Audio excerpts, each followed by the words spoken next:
Uber's profit margins are very low because, of course, they're charging low prices. And their response is a little strange, to say the least. Xbox, Twitter, Uber, Postmates, Netflix, MoviePass, Google, eBay, DoorDash, Apple, Amazon, Airbnb, The Apptrepreneur. Hey everyone, this is Kevin the Apptrepreneur, and it should really come as no surprise that one of the reasons Uber is not particularly profitable is because they don't charge what the product is worth. They are subsidizing rides. They have been for years, usually at the cost of us drivers, or people who still drive. I mean, I got out of that a while ago, but we know that low costs, not much profits. And well, according to this Yahoo article, which I don't know if you can actually read the headline, Yahoo always frames a little funny for me for some reason, but the headline does say Uber profit path seen slowed by riders taking cheaper rides. Big surprise. And it says, Uber Technologies' path to profit is likely to be slowed by growing competition as a significant number of customers are willing to wait around for a cheaper ride, according to analysts at HSBC. The company, which went public in May, will need to fend off tough and persistent rivals that cater to price-conscious consumers. Masha Khan and Henning Kosman wrote as they initiated coverage. Sorry, I lost my track here. Of the stock will hold with a whole rating. Lyft Inc. often prices 20 to 25% below Uber in New York, and Daimler AG-backed Bolt is now doing the same in London, they said. Uber shares have recovered much of the 18% decline seen the first few days that followed the company's Wall Street listing, but have still trailed the broader U.S. tech sector. HSBC gave the stock its 11th hold rating, while it has 23 buys and 0 sells among analysts surveyed by Bloomberg. Uber will also need to negotiate tougher employment regulations and potentially higher taxes that could be imposed on the ride-hailing sector, the bank said. So, here's what's going on. Basically, that's a fun way of saying, one of the things that could help Uber is if people paid for surge, if they paid for higher price rides, but they're not going to do that. They are going to wait around for the cheaper rides. That's what people want. They want the ride as cheap as possible. And I'm not saying I blame anyone, by the way. I'm pretty price conscious myself. I mean, the few times that I have to use Uber or Lyft, you kind of look at both apps. Okay, which one's cheaper? Oh, Uber's like 50 cents cheaper? Use Uber. Lyft is $1 cheaper? Use Lyft. Every single time, give a $5 cash tip. That's how I roll. I don't have to use Uber and Lyft much, though. However, Uber's response to this is ironically to cater those same penny pinchers. Now, here's the thing. I acknowledge that part of the argument here is that the penny pinchers aren't using Uber as much because they're using cheaper options. And I know that. So it kind of makes sense, hey, if those are the people that are leaving, do what you can to bring them back. But of course, I question if it's really that great of an idea, because it's again, you're not really making money off those rides.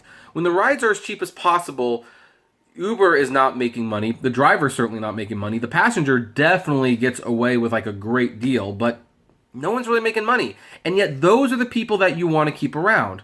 Interesting. So here's what their response is, basically. A $25 pass to cover eats and transportation. So, Uber is testing a subscription option that offers all-inclusive or discounted access to all its services. It's trailing a few variants of the plan in Chicago and San Francisco, which is interesting because I know Chicago is one of the few places you can actually make pretty good money doing this. All of them include trips on Jump e-bikes and scooters at no extra cost, which there better be if they're going to be raising them to $18. Free Uber Eats deliveries and a fixed discount on Uber rides for $24.99 a month.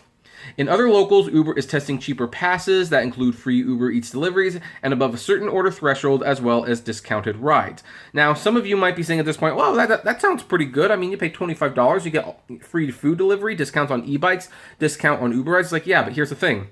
Uber is giving free Eats deliveries. They are giving discounts on the bikes. They're giving discounts on the rides. They are subsidizing the rides more. Now, granted, if you use less than $25 worth of subsidies, then yeah, Uber makes a little bit of money on that one if, that can still cover what you did use out of the service. But most people, they're going to use way more than $25. The people who do this all the time, we're talking about suit and tie people who take Uber to and from the office, from from meeting to meeting, home to the subway, or heck, they'll even bypass the subway, as we'll find out in the next video we're going to talk about. They'll just go straight to their rally, and then, hey, they're at the office or at home, they don't feel like cooking, they're going to have a free Uber Eats. Like, the $25 will just cost Uber more money in the long run, and yet that's the kind of people they're trying to attract, not the people who might be willing to pay more money. And they wonder why this is failing. Let's continue. The test seems to be an expansion of the Ride Pass. Subscribers get discounted rates on rides for monthly fee. It costs $14.99 in some cities and $24.99 in those where e-bikes and scooters are available. Currently, you can ride on those for up to 30 minutes for free with the pass. The latest test brings Uber Eats into the fold. So, yeah, it should be noted. I probably should have mentioned this earlier that, it's part of the Ride Pass as well.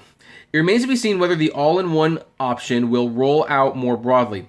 Quote, from meals to wheels and everything in between, we're always looking for ways to make Uber the go-to option for your everyday needs, Uber told TechCrunch in a statement. I love how they're always putting their slogan in there, like getting free marketing out there. Of course, that's their company. They're allowed to do that, and I would do it too if I were them. If Uber adds the plan as a permanent option, it'd strike at a couple of competitors.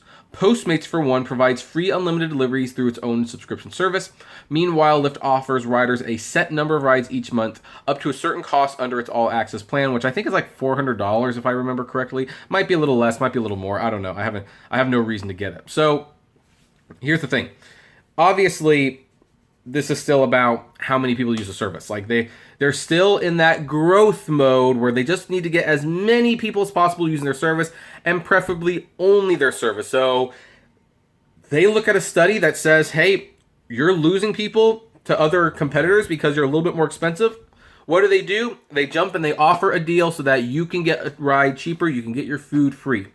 But the question keeps coming up, how long can they do this? They subsidize the rides already. And even if they offer free food delivery, guess what? The driver still needs to be paid at least that $4. Are they going to start taking the tips from the customer to start subsidizing the free Uber Eats delivery? I mean, DoorDash does it and seems to get away with it. Instacart did it for a little while. And by the way, I've heard that they're really not a whole lot better. I hear there's still some shenanigans that go on with all that, so who knows? But it seems kind of strange that if your profits are hurting, again, I don't know how this is framed. It probably is framed really weird.